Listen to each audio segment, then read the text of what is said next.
Great Smoky Mountains National Park is just one of the 59 national parks in the federal park system. And while it's not the oldest, the largest, or the highest, it is the park that draws the most visitors each year, a whopping 10.7 million people annually. By any measure, the park is still massive, with more than 500,000 acres. The park straddles 2 states, with parts in Tennessee and North Carolina. At its highest point, the elevation is 6,643 feet. Like all the national parks, officials wanted to mark the centennial of the National Park Service in a meaningful way. So the superintendent challenged park visitors to join him and a group of young people in hiking a total of 100 miles during the anniversary year.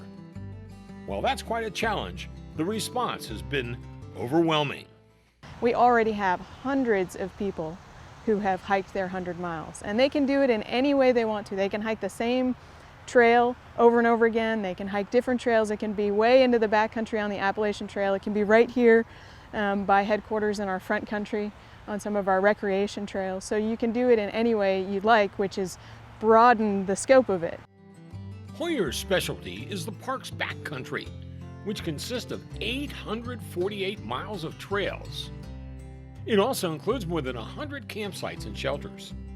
The park has a very wide variance in elevations, and that provides a splendid diversity of nature. Great Smoky Mountains National Park is different from many of the other parks for another reason.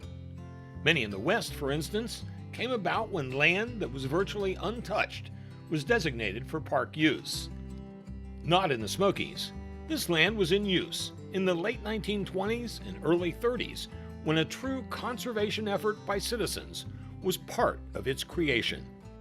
You know, the Smokies was a place that had homesteads, but also had timber companies, and so it was a thriving place, but very different than it is today. And there was a local movement, hiking clubs, Save the Smokies, initiatives to really raise money to support the designation of this ultimately as a national park. Where you had people that carved a living in these mountains on mountainsides where you could barely stand up, but yet they challenged themselves with ingenuity and were able to create cornfields. And they were able to subsist by hunting and fishing and raising crops and their families. And that whole story of Appalachian culture is protected here in the Smokies. You can see the full version of this segment and much more in this edition of Sentimental Reflections. Join us on our video journeys each season as Sentimental Reflections presents America's heritage in story, scenery, and song.